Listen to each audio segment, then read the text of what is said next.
Kuha ng WD pati nga, check ko nga. Hindi sa ilalim bro. Bugasan mo. Sa ilalim. Ay, patingin na sa sprayan ko sa ilalim eh.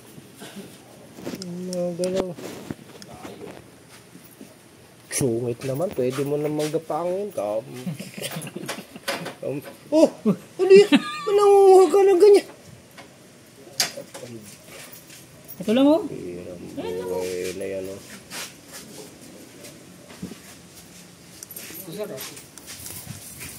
Ayan, tinuruan ka pa tuloy ng ano, ng may-ari ng may sasakyan, pampihirang buhay na.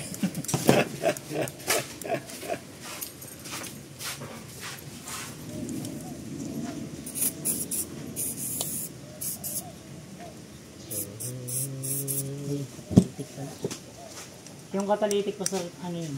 Sabon lang. Ayun, bumuka na. Ayun, ayos. Hugasan niya to ha, maigi ha. Para bubuka yung turbo niya. Hindi lumalabas kasi magkakaroon ng pressure. Dito. Tapos biglang bubulusok yan, bubuksan niya. Lalabas yung ano, wastegate.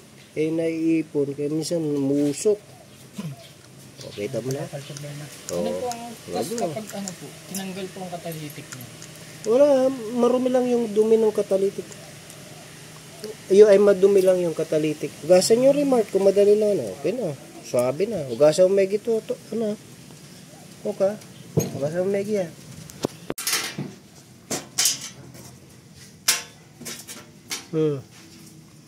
Yun. Nakaw. Ayan. Carbon buildup po yun. Kaya pa ayun na rin umiikot yan. Naku, ayaw. Ayaw mahugot. Grabe yung carbon niya.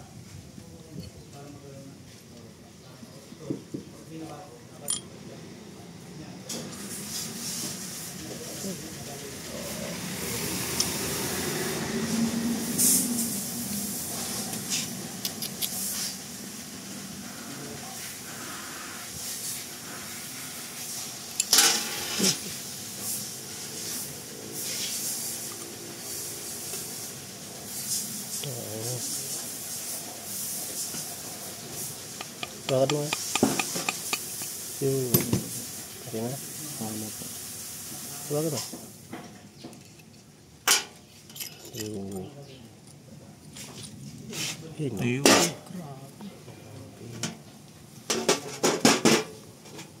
Isa natin.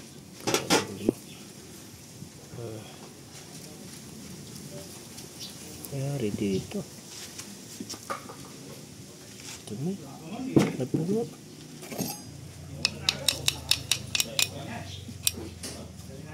Palinis mo na. Tanggalin mo.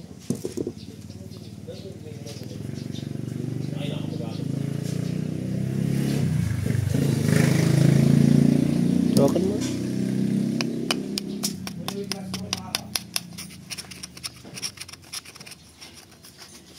Hugasan mo. Kuskusin niya. Si sir. Binabalik na yung kanyang turbo. Linis ang turbo na, nalinisan, sinabay na EGR natin. Naisalpak niya ba tama yung hose? Okay. Turbo, ayan. Mamaya makita na natin kung sisipol na yan.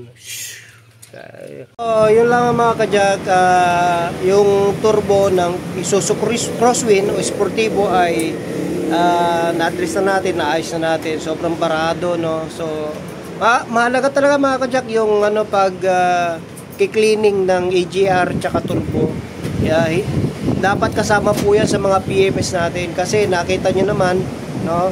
Nakita nyo naman yung carbon ng turbo, nakita nyo pati yung kanyang wastegate ay hindi na bumubukas, kaya yung kanyang actuator hindi niya na itutulak or nahihila ang ating wastegate. So hihina at magiging mausok ang sasakyan natin pag hindi tayo nagme-maintain ng tinatawag na EGR at saka turbo.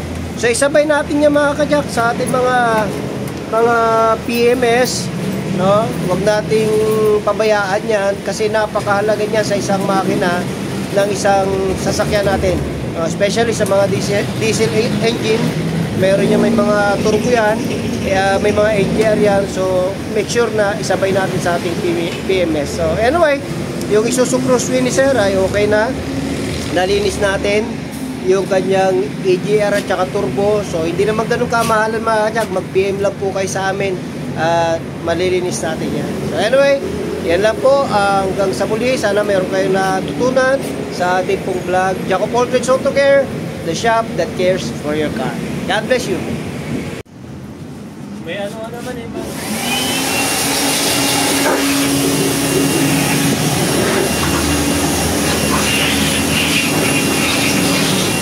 Nata.